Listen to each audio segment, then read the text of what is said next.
moi, je suis de ceux qui toujours parlent des réformes, des politiques publiques, c'est la base des connaissances. Et si le Maroc vraiment est conséquent pour réformer dans le domaine de Big Data, de cryptocurrency, de sharing economy and crowdsourcing, il y a beaucoup de recherches qui se font sur les défis, les déterminants, les conséquences des marchés financiers sur la stratégie, le modèle d'affaires et la gestion du risque, auxquels les politiques publiques et les programmes de formation doivent s'articuler. Moi-même, j'ai fait 2 recherches sur les déterminants et les bienfaits et les avantages de Extensible Business Reporting Language. Et j'espère que le Maroc, en tant que conséquent en matière de réforme, l'XBRL sera un outil qui va permettre aux utilisateurs de l'information financière au Maroc d'accéder à une information fiable et à temps. Maintenant, on est en train, dans cette conférence, l'International Sustainability Standard Board, c'est l'organisme qui s'occupe de la normalisation comptable en matière de développement durable. Il travaille sur une taxonomie XBRL en matière de développement durable, auquel le Maroc, la Tunisie et le pays du Maghreb ne peuvent pas être absents. Malheureusement, on est absent. Si vous allez sur le site web de l'International Sustainability Standard Board, il y a des exposés de sondage en matière de normes de développement durable. Je peux vous garantir, j'étais un peu déçu en tant que président de la CPC, que nos confrères du Maroc, de la Tunisie, n'ont pas exprimé, n'ont pas donné leur avis sur des normes qu'on va appliquer et qui seront appliquées le 1er janvier 2024. Donc, ces innovations technologiques, ils ont des impacts au niveau de l'organisation, parce que là, on doit être agile, et c'est un modèle de gouvernance, là, c'est un modèle de gouvernance de collaboration. Et aussi, il y a un impact en matière de l'autorité. Comment est-ce que, maintenant, le PDG, là, il ne rend pas des comptes au conseil d'administration. C'est une interaction entre le conseil d'administration et le PDG en matière de processus de gouvernance. Et donc, le pouvoir, c'est un pouvoir décentralisé, partagé et global. La gouvernance, maintenant, elle s'attaque à tous les acteurs de l'organisation, que ce soit une organisation à but non lucratif ou une organisation lucrative. Donc, il y a des impacts en matière de capacité et en matière des impacts structurels. En matière de capacité, on va parler d'une gouvernance agile. On ne peut pas continuer à mesurer la performance d'un conseil d'administration selon le nombre de réunions qui doit être en 8 et 12. Là, il faut que nos conseils d'administration changent de mode de réflexion, ils doivent être agiles.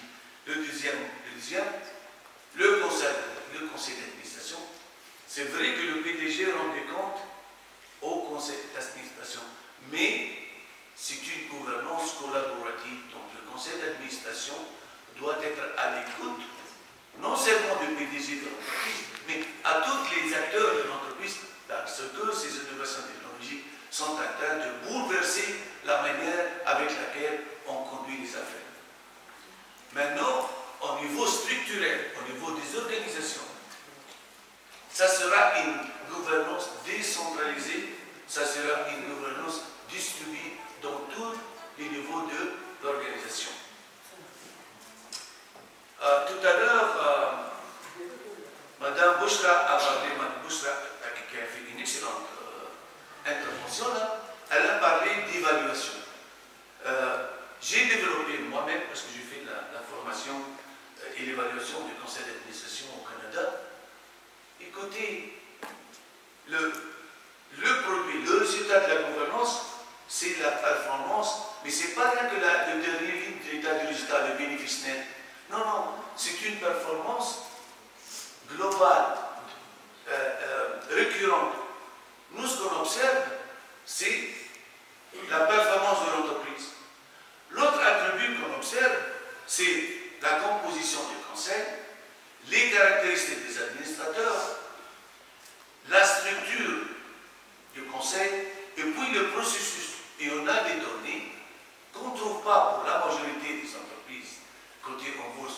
bien au Maroc qu'en Tunisie, qu'en Algérie, qu'en Libye. Et ça, sur la base de ce modèle-là, on va évaluer pourquoi est-ce que l'entreprise n'a pas bien performé ou pourquoi elle va performer. Et donc, on ne peut pas parler d'évaluation si on ne fait pas une évaluation scientifique. Parce que, comme on dit en arabe, إذا أردت أن تطاع أطلب ما هو في المستطاع. So, je ne peux pas demander à un conseil d'administration du Royal Air Maroc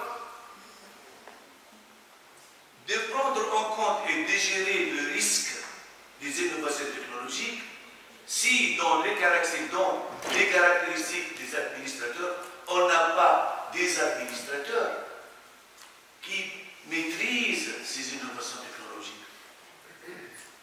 Je ne peux pas demander à une entreprise cotée en bourse au Maroc ou une entreprise à but non lucratif d'être conséquente et d'éviter les blanchiments écologiques ou les blanchiments sociétals, ce qu'on appelle le greenwashing ou le social washing, si je n'ai pas dans ma structure un comité ESG. Et donc c'est ça, cet outil d'évaluation, c'est un outil qu'on utilise, que j'utilise, pour faire la formation des administrateurs et pour évaluer les administrateurs au niveau de l'entreprise. Là, pour ouvrir une fenêtre en matière d'évaluation.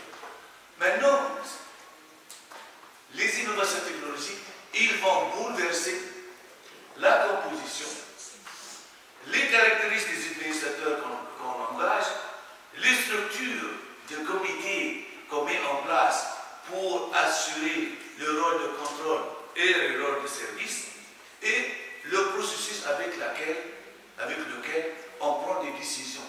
Parce que si ces quatre attributs, il y a des faiblesses, on ne va pas rêver. La performance du conseil d'administration, elle sera faible, et la performance organisationnelle, elle sera en deçà des attentes. Donc, comme on sait tous, le conseil d'administration a des obligations fiduciaires de contrôle et de conseil.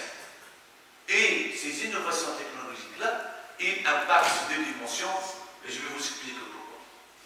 En matière de conseil, on sait que chaque année, le conseil d'administration d'entreprise cotée, il faut absolument qu'on tienne de ce qu'on appelle le Strategic Planning Sessions. Et si Strategic Planning Session, il faut qu'ils discutent l'impact digital des innovations technologiques sur la stratégie de l'entreprise. Moi, je suis de ceux et celles qui croient que si on n'intègre pas ces innovations technologiques, cette responsabilité sociétale dans la stratégie et dans les modèles d'affaires de l'entreprise, on ne va pas profiter pleinement des bienfaits de ces. Et là, comment est-ce qu'un administrateur qui n'est pas dans le domaine du développement durable, qui n'est pas dans le domaine des innovations technologiques, il va comme discuter avec son PDG qui propose une stratégie qui tient compte de ces innovations technologiques de développement.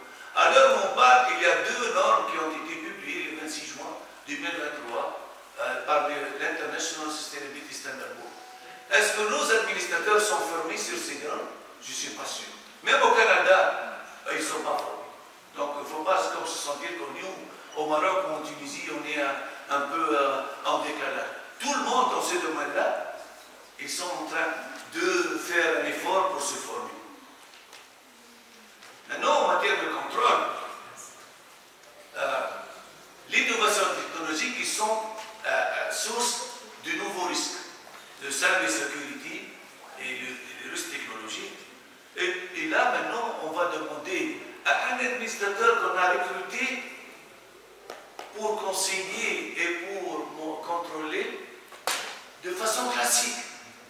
Là, on le demande, il faut faire attention, ces innovations technologiques, elles menacent la continuité d'exploitation de l'entreprise et il faut faire attention à ça. Mais est-ce que nous, on a outillé cet administrateur?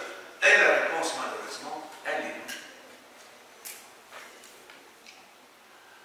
L'autre chose, c'est que ces innovations technologiques, ils ont élargi l'étendue de la responsabilité et des obligations des administrateurs. Et est-ce qu'on est en train de donner beaucoup de tâches à ces administrateurs? Est-ce qu'il est temps d'élargir la taille du conseil d'administration? C'est quoi la taille optimale d'un conseil d'administration? C'est quoi cette affaire de la taille optimale, c'est 12 mois, il faut qu'il soit impair d'abord, et il faut qu'il y ait la taille. Je peux vous dire qu'il y a beaucoup de recherches qui se font là-dessus. La taille, c'est pas pertinente comme variable. Maintenant, quelle est la priorité d'un conseil d'administration? Il y a 10 minutes, 5 minutes, 10, ok, non, c'est bien. Là, les administrateurs, ils sont perdus. Qu'est-ce que je dois faire? Est-ce que je dois donner une priorité à mon rôle de conseil? Auquel rôle je ne maîtrise pas, moi, ces innovations technologiques. Et sinon, le comptable, en matière de développement durable, qui vient d'être publié. Hein? Ou bien, moi, je serai l'administrateur indépendant. Là. Et, s'il vous plaît, je vois que dans toutes les conférences où j'étais, on fait de l'administrateur indépendant quelque chose de très important. C'est vrai, l'administrateur indépendant apporte l'indépendance, le regard indépendant. Mais il faut se rappeler que l'administrateur dépendant connaît l'organisation. Arrêtons de blâmer ou de douter de l'intégrité des administrateurs indépendants. Ces administrateurs indépendants, ils connaissent l'organisation mieux que ce monsieur qui vient là, comme moi, un professeur d'université, qui vient 12 fois par année, qui ne connaît pas l'organisation et qui commence à spéculer. C'est vrai, la documentation là, c'est pas 365 jours. Donc, l'administrateur indépendant, parce que je sais même en Tunisie, là, lorsque la Banque centrale vient et fait un circulaire sur l'administrateur indépendant, là, c'est comme on a ouvert l'Afrique, c'est comme on a trouvé le médicament pour le cancer. C'est un débat de second ordre.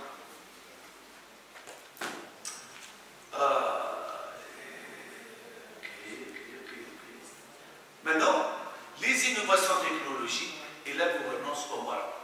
Les défis.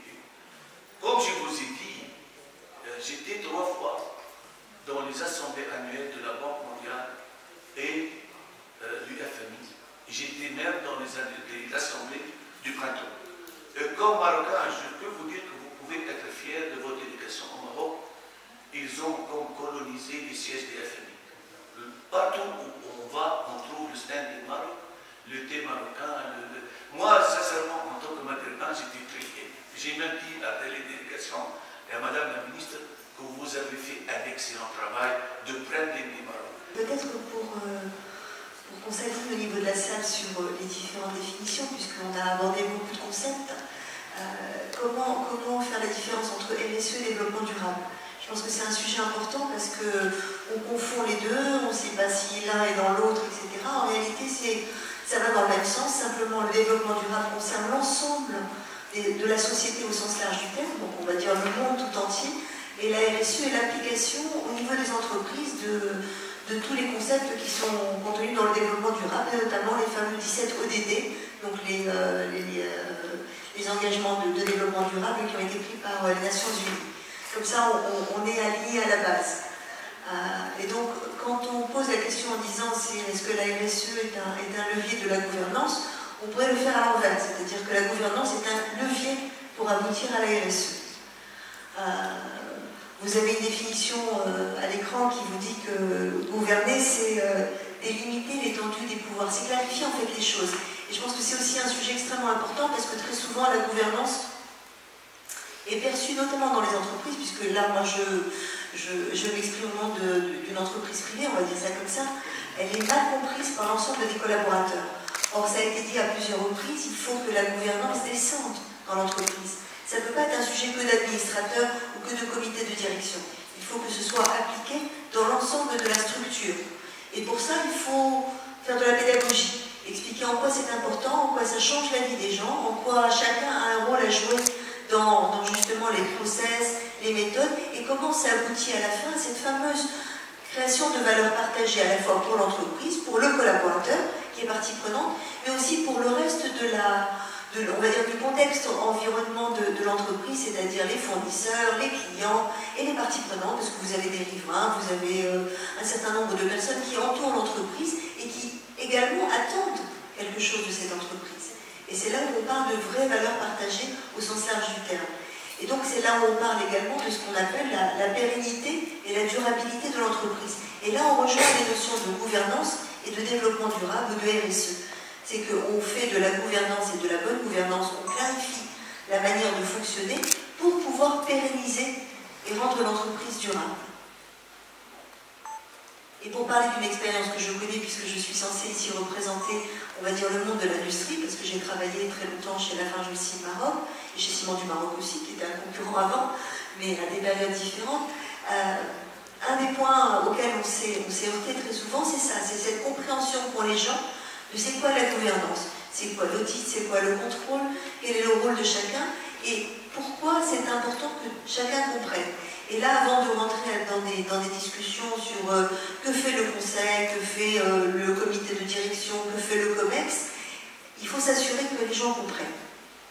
C'est quoi leur rôle au quotidien? Comment est-ce qu'ils interviennent? Comment le fait qu'ils n'appliquent pas un process peut impliquer des résultats qui sont beaucoup plus vastes et beaucoup plus, on va dire, plus larges que le simple fait de dire oh, j'ai pas fait quelque chose, et ben c'est pas grave. Parce que ça peut être grave. Et ça, c'est la grande difficulté de la, on va dire, de la communication interne, de la pédagogie, de la répétition de cette pédagogie pour rendre les choses simples, faciles à comprendre et de le répéter régulièrement parce que les entreprises sont des sociétés vivantes et qu'il y a des gens qui rentrent et des gens qui sortent. Et il ne suffit pas de faire une explication une fois à un moment donné en faisant ce qu'on appelle de la sensibilisation et ensuite, eh ben, pendant des années, il n'y a plus rien parce que ceux qui sont partis, ben, ils ont emmené l'information avec eux et ceux qui sont rentrés, ils ne l'ont pas reçue. Et donc, du coup, il y a une espèce de dichotomie entre ce que savent certains, ce que ne comprennent pas les autres, et finalement, c'est là où on a des problèmes de process, et des problèmes finalement de résultats et d'impact. Voilà. Donc, c'est valable en fait dans l'industrie, mais c'est valable dans toutes les sociétés, qu'elles soient industrielles ou de services. Effectivement, j'aimerais bien avoir la suivante. Voilà. Vous avez ici quelque chose d'important, c'est gouverner. Et on parle de gouvernance, au sens... parce que ça vient, c'est un terme anglophone à la base, la gouvernance. Et on n'a pas trouvé le terme français pour le dire. Mais gouverner, c'est ça, c'est la continuité de l'entreprise. Et donc c'est gérer efficacement et faire en sorte que ce soit quelque chose de pérenne. Et si vous voulez bien passer à la phrase suivante, voilà. Cette définition-là, je pense que si on la retient tous ensemble, c'est ça. Le développement durable, c'est faire en sorte qu'on réponde aux besoins du présent sans compromettre les besoins des générations futures. Et c'est valable au niveau mondial, et c'est pour ça qu'on parle de développement durable et d'ODD, et c'est valable au niveau d'une entreprise aussi. Parce que, pour prendre un exemple tout simple d'une entreprise, si vous mettez par exemple en place on va dire des avantages sociaux pour une catégorie de personnes, et puis que finalement dans le temps il y a plus de retraités que d'actifs, vous avez un problème et vous avez mis en péril le futur. Et tout ça, ça fait partie des choses que doit discuter un conseil d'administration, que doit discuter un comité de direction, mais que les gens à l'intérieur aussi doivent comprendre. Donc cette notion-là de pérennité, de durabilité. Et je pense que, sauf si vous avez une question particulière sur l'industrie, Oui, c'est-à-dire que effectivement, les enjeux de la RSE pour l'entreprise, vous en avez parlé, pour la société, vous en avez parlé. Pour l'industrie au Maroc, c'est-à-dire est-ce qu'il y a une particularité que vous avez saisie, que vous avez pu apercevoir en ce qui concerne l'industrie, les enjeux de la RSE pour l'industrie tout particulièrement? Oui, c'est une bonne remarque. Contrairement aux sociétés de services qui sont souvent des sociétés composées de cols blancs ou de gens qui travaillent dans des bureaux, l'industrie c'est du terrain. C'est des grosses installations. Souvent ça s'installe quelque part en province ou dans des zones un peu reculées. Et la particularité de l'industrie, c'est qu'ils ont souvent ce qu'on appelle des parties prenantes, et souvent des riverains. des douanes, des gens qui attendent beaucoup de choses, qui attendent de l'entreprise ce qu'ils n'ont pas pu avoir de l'État éventuellement. Et donc il y a besoin de comprendre et de mettre en place des relations extrêmement proches avec ces parties prenantes en créant, on va dire, une forme de conciliation et de co-construction de c'est quoi qui est important pour la communauté. Parce qu'une fois qu'on a fait la liste à l'après-mère ou la liste du Père Noël, on veut ceci, on veut cela, on veut le terrain de sport, on veut la mosquée, on veut la salle de réunion pour les femmes, on veut la route qui désenclave le Doual, il faut trouver communément, c'est-à-dire entre l'entreprise et ses représentants et les représentants du Doual, un terrain de discussion de comment on le fait, qu'est-ce qui est prioritaire, qu'est-ce qu'on met d'abord et qu'est-ce qu'on fait ensuite, et qu'on prenne des engagements de part et d'autre, et que ces engagements soient tenus. Et c'est ça qui installe une confiance et qui crée cette notion de valeur partagée. Parce que là, les gens le sentent. Ils voient qu'effectivement, ils ont contribué, ils ont donné leur avis a été suivi. On n'a pas fait la liste du Père Noël et ensuite on ne peut pas tout faire et donc du coup on ne fait rien. Mais on fait progressivement et au fil des années, vous installez cette notion de partenariat et on s'appuie les uns les autres. Et c'est l'intérêt des parties prenantes que la société continue à être durable et qu'elle continue à faire du chiffre d'affaires, du business, etc. parce qu'elle apporte à la communauté. Et ça, c'est, je pense, une des grandes particularités du monde de l'industrie. Effectivement, pour les institutions financières, les banques, les établissements de crédit, ils ont un rôle fondamental à jouer dans le cadre de la durabilité, de l'ESG, de la transition énergétique. Je reviens à la RSE, effectivement. La RSE, c'est une démarche qui est interne à l'entreprise. Et au niveau de la banque, au niveau de Banque Paprika, je vais parler rapidement pour apporter un témoignage sur tout ce qui a été dit depuis ce matin et pour mettre un peu c'est-à-dire donner des exemples pour chaque concept. L'approche RSE ou la démarche RSE au sein de Banque Paprika a été mise en place d'une manière structurée, selon, on va parler tout à l'heure des normes, des réglementations. Donc les normes, aujourd'hui, la norme ISO 26000 a donné le socle de cette démarche, a donné les directives et les orientations pour bien mener la démarche d'une manière transverse, avec des orientations claires appuyées par les instances de gouvernance et le conseil d'administration. En 2010-2011, nous avons démarré au niveau de l'entité par la mise en place d'une démarche ISO 14001 environnementale, un système de management de l'environnement. Et un système de management de l'environnement dans une banque, il gère les impacts environnementaux de la banque, les impacts directs et indirects, parce qu'une banque, il y a déjà ses activités opérationnelles et le financement des crédits pour ses clients. Donc il a une double responsabilité. Donc sa responsabilité elle-même vis-à-vis de l'environnement directement, à travers ses consommations, ses déplacements de son personnel, le climat interne, etc. Et puis il y a les impacts indirects. Donc nous avons démarré par cette norme ISO 14001. Et là je fais un clin d'œil à M. Brahim Faydi. La 14001, il a apporté effectivement le socle et la gouvernance, c'est-à-dire, là je rappelle un peu l'historique, pour la gouvernance de ce système de management. En 2010, on a démarré par la mise en place d'une organisation pour le portage de ce système de management environnemental. Et à travers la création du groupe de travail en transverse au niveau de la banque et également au niveau des instances de gouvernance. Donc il y avait un appui au niveau. Il y avait une stratégie et cette stratégie portait à tous les niveaux de la banque avec des groupes de travail découpés en cohérence avec la politique environnementale à l'époque. Donc par la suite, cette certification, enfin la certification, ce n'est pas l'objectif en soi, c'est la démarche en elle-même qui a été mise en place, le suivi des indicateurs.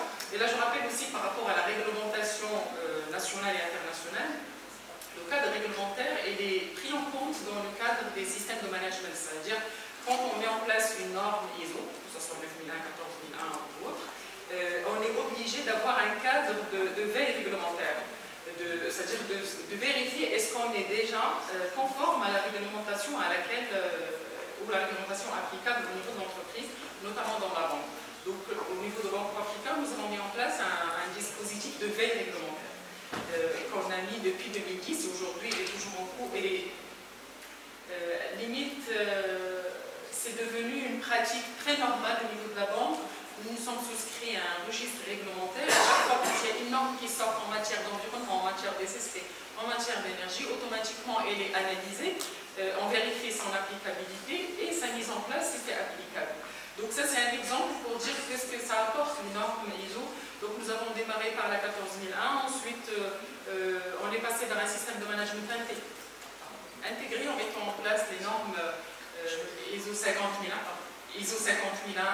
avec les MANOR, l'OSAS 18001 pour la santé et sécurité au travail qui a évolué vers l'ISO 45001 en 2018. Et puis tout ça, ça nous a permis de confirmer certains engagements, mais c'est-à-dire qu'ils sont intégrés dans une démarche globale qui est RSE, selon l'ISO 26000. L'ISO 26000 n'est pas certifiable, mais nous avons trouvé le moyen de la faire évaluer à travers les notations extra-financières par Moody's, ESG et XGO. Cette notation, tout à l'heure on a parlé d'évaluation, donc ça permet d'évaluer la démarche ESG, c'est-à-dire sur toutes les composantes environnementales, sociales et de gouvernance. Donc ça permet d'apporter des améliorations en continu. Et puis, donc, il y a cet aspect d'évaluation qui permet l'évolution et l'amélioration en continu de la démarche. Et puis je reviens à la gouvernance. La charte RSE du groupe Banco Africa, qui a été formalisée en mars 2018 par son président, c'est-à-dire elle inscrit ou dicte 6 engagements stratégiques. Dans ces 6 engagements, il y a le 4e engagement qui est sur la gouvernance et la gestion des risques. Donc vous voyez bien que dans les 6 engagements de la charte, un des engagements porte sur la bonne gouvernance et la gestion des risques. Parce que les risques également, on a fait l'exercice d'évaluer les risques ESG ou les risques RSE et on a vu clairement les enjeux qui sortent en termes de risques opérationnels qui sont liés aux risques ESG ou aux risques RSE, comme tout ce qui est, on peut citer les risques liés à l'éthique, la corruption, la sécurité des données personnelles, la cohésion des ressources humaines, et j'en passe, il y a plein de sujets, et ça fait partie des critères qui sont suivis, évalués. Donc les instances de gouvernance aujourd'hui appuient cette charte, parce que la charte est approuvée par le conseil d'administration, et chaque année il y a l'exercice d'évaluation, bon, les gens qui sont dans la démarche RSE vont comprendre, on a un exercice de matérialité à mener chaque année pour revoir les enjeux qui sont pertinents et apporter de nouveaux enjeux quand il le faut. Donc notre démarche RSE en 2018, la charte RSE qui a été formalisée en 2018, chaque année elle passe par un exercice d'évaluation et d'écoute des parties prenantes. Ça aussi c'est une composante clé dans les démarches RSE, Madame Youssouf en a parlé. Le dialogue avec les parties prenantes internes et externes, c'est un exercice que nous menons chaque année au sein de l'équipe et avec l'appui des instances de gouvernance. On rend compte au conseil d'administration sur les résultats. Les actionnaires également font partie des parties prenantes qui sont avec qui on fait cet exercice. Donc, tout simplement, l'exercice de la matérialité, ça consiste à voir quels sont les enjeux qui sont importants pour la partie prenante et quelle est la pertinence pour le groupe, pour, c'est-à-dire les conjuguer et les traduire en engagements qui sont soit importants, essentiels ou importants pour les suivre et pour les prioriser par la suite. Donc voilà, il y a cet exercice de matérialité qui se fait chaque année. Mais cette année, l'analyse de la matérialité, on l'a fait en double matérialité pour anticiper un peu la réglementation en matière de CSRD, les SSD qui sont en cours. On a fait l'exercice de la faire avec le nouveau concept de double matérialité, c'était très intéressant. Nous avons impliqué également nos actionnaires, sachant que nous avons un actionnaire qui est très exigeant en matière de RSE, en matière de ESG, une banque de développement britannique qui, depuis son introduction en 2019, on a vu l'institutionnalisation des comités environnementaux, sociaux et de soutenabilité, suivis trimestriellement au niveau du groupe, qui suit tous les sujets environnementaux, sociaux et de gouvernance aussi, les sujets liés à la diversité et le genre. Il y a eu la création d'une entité, d'une direction diversité et inclusion, et une feuille de route carrément pour se conformer aux bonnes pratiques internationales et aussi nationales en termes de diversité et d'inclusion. Donc, je ne sais sais pas si j'ai oublié quelque chose. J'ai essayé quand même d'être bref et rapide pour apporter un témoignage. Et voilà, ce que je voulais dire, c'est que le dernier exercice de la double maternalité nous a mené aujourd'hui à faire évoluer la charte. Donc je me permets quand même d'annoncer un point parce que ce n'est pas encore publié. La nouvelle charte, parmi les axes de la nouvelle charte, ça va être l'intégration systématique de la durabilité à la gouvernance du groupe et au pilotage de ses performances. Donc juste pour dire que la gouvernance et la RSE sont indissociables. Nous, moi personnellement, j'ai eu cette expérience, je suis passée par l'industrie et je sais ce que c'est que l'engagement du top management et l'engagement des instances de gouvernance dans ces démarches, quand c'est bien pris en charge, quand c'est bien appuyé et suivi, évidemment le résultat doit être. Nous sommes en train de voir sur un plan opérationnel, sur un plan pratique, il ne peut l'être que s'il est conceptualisé, que s'il est construit d'une manière scientifique. Et l'université, de manière générale, s'est intéressée à la responsabilité sociale des organisations depuis plusieurs décennies. Connaît un peu l'évolution, parce que, en fait, ce qui a été dit tout à l'heure, c'est vrai, la RSE, c'est un esprit beaucoup plus que c'est de la technicité. Il faut y croire, il faut comprendre un peu les fondements. Et donc, on a vu un peu comment les choses ont évolué. La finalité de l'entreprise, à un certain moment, était essentiellement une finalité économique. Et avec le temps, en fait, on a pris conscience que la performance n'est pas exclusivement une performance économique, c'est une performance totale. Ça a été tout à l'heure dit par certains ici. Et la performance totale, il intègre des composantes de ce qu'on appelle aujourd'hui la RSE, à savoir la dimension sociale, c'est-à-dire les acteurs qui sont à l'intérieur de l'organisation, mais également la société, la responsabilité de l'entreprise au sein de la société, bien sûr également la dimension développement durable, l'environnement, etc. Et donc, pour dire que la recherche a construit les bases de responsabilité sociale et sociétale des organisations. Donc, également, c'est même, je dirais, à l'honneur de l'entreprise, parce que la RSE, il donne un positionnement plus valorisant à l'entreprise. C'est le fait que l'entreprise est un acteur incontournable dans l'équilibre de la société, sur un plan social, sur un plan sociétal, sur un plan environnemental. Donc c'est une reconnaissance d'un rôle encore plus noble à l'entreprise. Ce n'est pas seulement de la production des richesses, de la production de la valeur, c'est également un acteur essentiel dans la dynamique de la société. Et donc la recherche, au-delà que l'université soit un des acteurs parmi les autres, c'est également, je dirais, un peu le noyau qui a été à l'origine de cette réflexion qui, bien sûr, est en train de prendre de l'ampleur. Donc ça, c'est un peu le volet recherche. Je sais que tout à l'heure, il va y avoir tout un panel qui va s'intéresser à ce que fait l'entreprise, plutôt l'université aujourd'hui, dans le domaine de la recherche appliquée à la RSE, surtout, et je salue un peu cette combinaison entre la RSE et la gouvernance, parce que c'est vrai, à un certain moment, on parlait beaucoup de la RSE, mais on n'a pas tendance à lier la RSE à la gouvernance. Pour dire qu'effectivement, si on veut aller, parce que la finalité pour moi, ce n'est pas la gouvernance, c'est la RSE. La gouvernance doit être un vecteur, un levier pour atteindre les objectifs de la responsabilité sociale. Et donc le fait de lier ces deux notions, ces deux concepts, c'est à l'honneur de cette rencontre parce que c'est dont nous avons besoin. Ce que nous avons besoin, c'est cette alliance. Parce qu'il faut le rappeler, depuis quelques années, je dirais que en fait, le label RSE, qui a connu un lancement au niveau d'un certain nombre d'organisations, au niveau de la CGM, etc., à un certain moment, il y avait je dirais, une certaine saturation.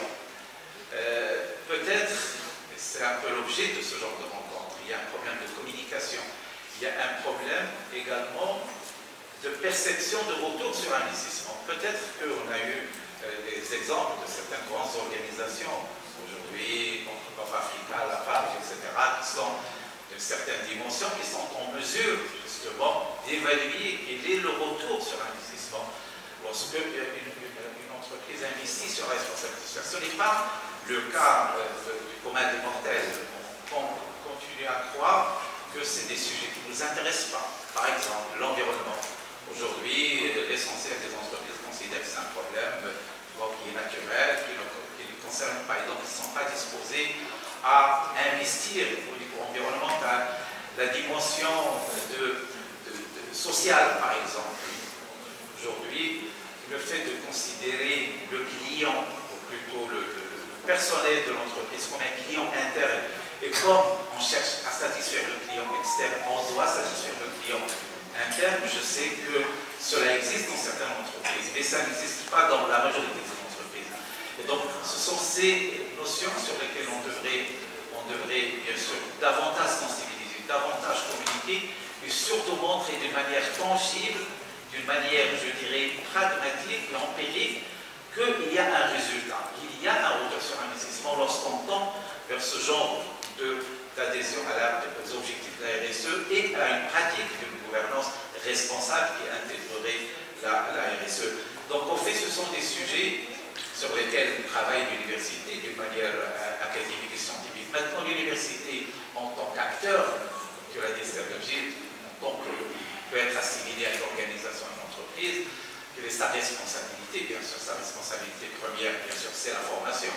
C'est la formation, et bien sûr, au niveau de la formation, tout à l'heure avec Rachid Bulgaria, je ne sais pas ce qu'il est encore là, on a évoqué en fait des matières qu'on a intégrées depuis plus de 2 décennies pour sensibiliser les étudiants à tout ce qui est éthique en matière de finance, à un certain nombre de modules pour justement inculquer à nos étudiants cet esprit-là. Parce que moi je dirais, c'est au-delà de l'aspect technique, c'est essentiellement un esprit.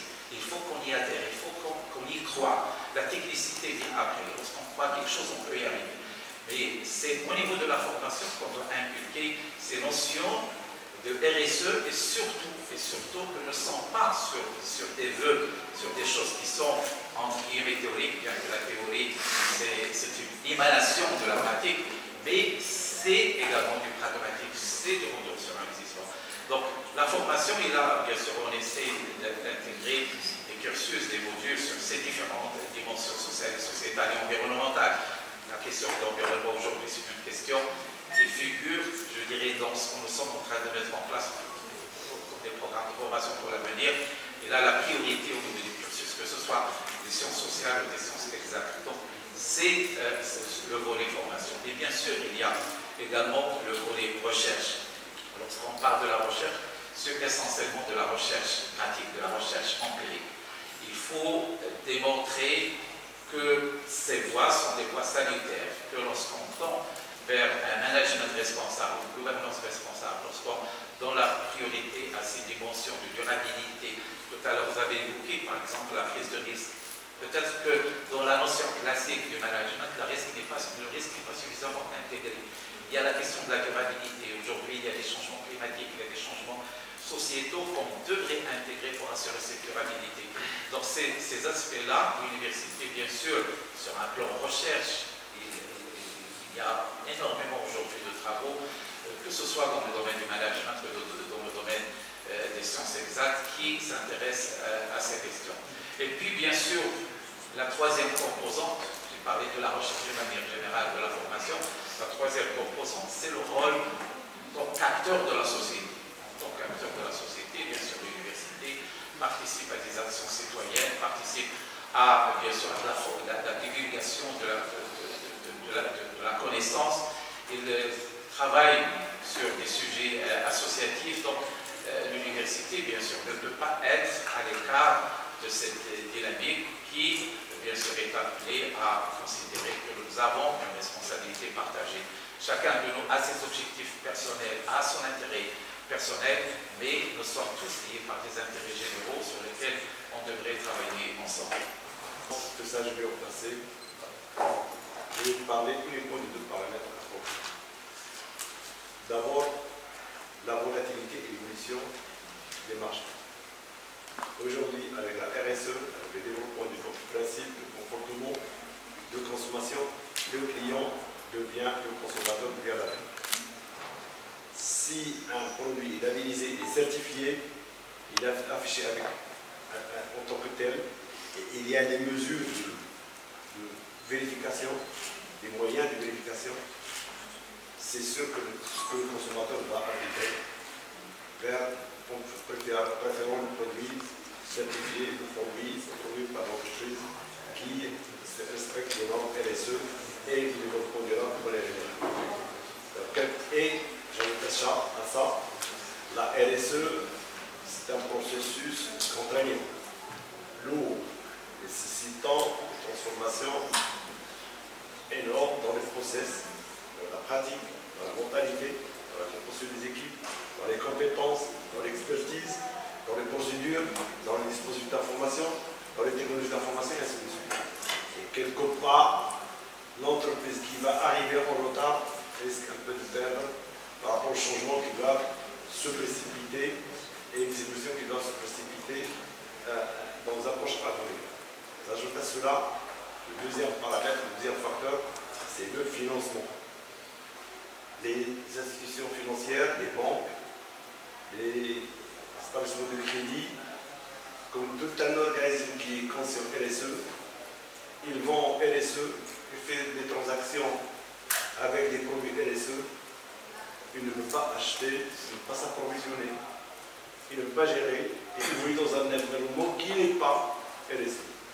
Donc l'entreprise, l'institution financière va voir dans son environnement le projet qu'il va financer, il va répondre impérativement aux règles, aux prérequis, aux conditions RSE et de développement durable.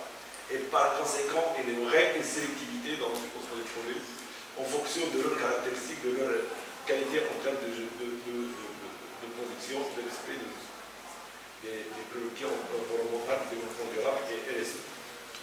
D'ailleurs, la circulaire de Montgomery, 21 mars, je crois, est très clair.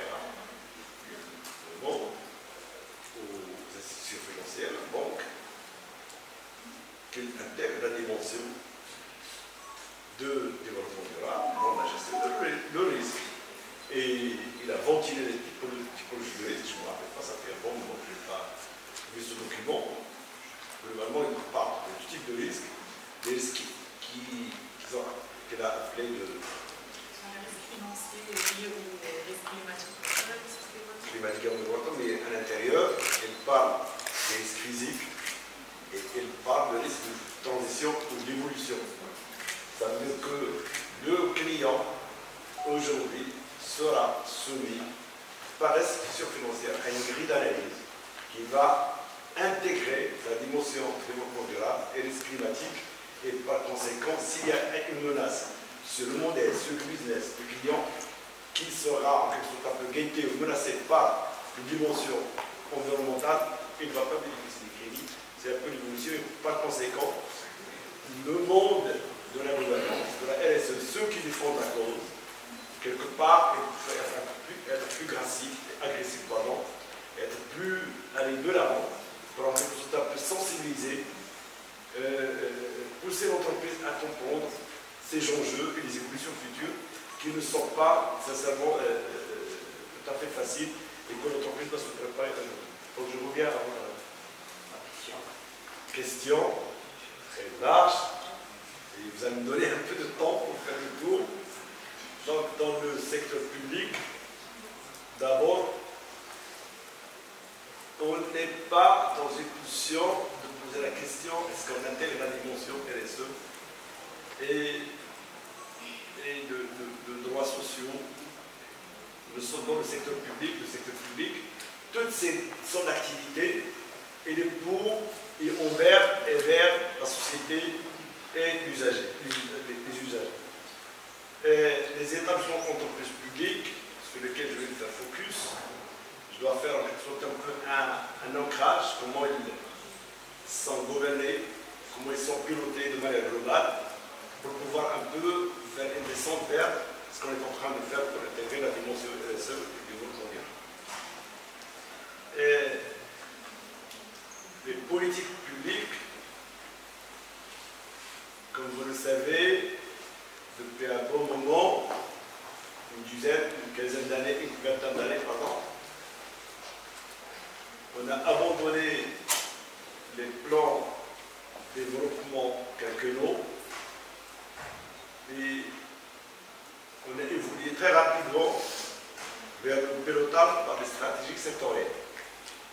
si vous regardez aujourd'hui, pratiquement tous les secteurs sont dotés de stratégies spécifiques qui lancent les perspectives, les objectifs, les moyens, définir les moyens et déployer en plan d'action. Sur le terrain, en fait, le système de gouvernance et de pilotage de gestion de conduite de la stratégie. Et donc, les établissements d'entreprise publique relèvent des différents ministères. Leur plan d'action, leur objectif, leur activité, il est planifié en quelque sorte en fonction de ce que ressort de ces stratégies sectorielles. Et de là, il faut dire qu'il y a, je dois le signaler, deux stratégies qui sont transverses. La stratégie nationale de développement durable, qui a connu plusieurs limitations. La dernière mouture, je crois, remonte en 2017. Et c'est suite à cette stratégie que vous venez le plan national climat 2030, qui annonce en quelque sorte un peu la feuille de route pour le Maroc pour, soi-disant, être en cohérence avec la stratégie. Et là, je suis obligé de souligner en particulier rapidement la situation particulière à plus nord par rapport à tout ce qui est développement durable.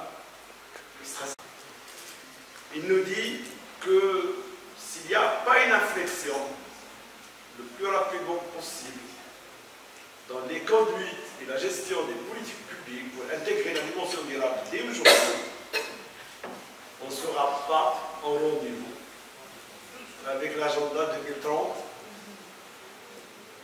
de l'objectif de développement durable. C'est pour vous dire qu'une année de retard, le déficit sur le développement durable se creuse et par conséquent, vous serez un peu dans une situation relativement à.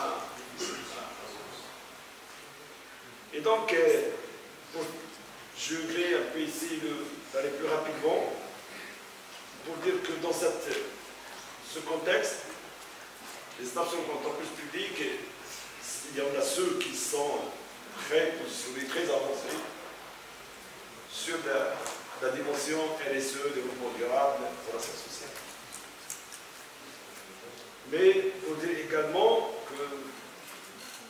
qu'on est dans une évolution un peu plus accélérée pour intégrer à l'ensemble des outils de pilotage des stations d'entreprise publique, à leur plan de développement, à leur politique et leur stratégie, la dimension RSE corrélée à l'amélioration de la gouvernance. Et on est en train de travailler sur ça à travers un nouveau projet, la transition verte du Maroc, qui est adossé à la SNDD, à la mise en œuvre des objectifs de développement durable. Le projet, on a nommé particulièrement pour les stations d'entreprise publiques le pilotage vert des stations d'entreprise publiques. Avant ça, je vais faire un peu plus. Je vais moi sur la réforme des stations d'entreprise publiques, c'est important, parce qu'il adresse justement ces aspects qui touchent un peu l'amélioration de la qualité de service, et sont en train de répondre de manière indirecte à votre question. La réforme des stations d'entreprise publiques, je ne vais pas dire pourquoi elle est engagée, c'est l'objectif et la finalité ultime de hausser de la performance de l'action publique.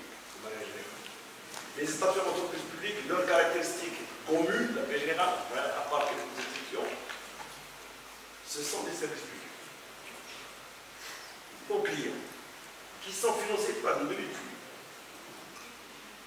Donc, ils étaient obligés, sans l'avoir déclaré, sans l'avoir formulé, tous dans leur grande partie, à intégrer la dimension RSE, développement durable et des relations, je dirais, équilibrées, équitables et éthiques avec. On va doter l'administrateur d'un guide dédié RSE. J'ai terminé, la DUP va instaurer un arrêté dédié à RSE qui sera annoncé à un autre projet de gestion des risques budgétaires des stations d'entreprise publique dans les relations avec l'État, comment, Inch'Allah, elle fait un moyen de le plus rapidement possible. Je vous remercie.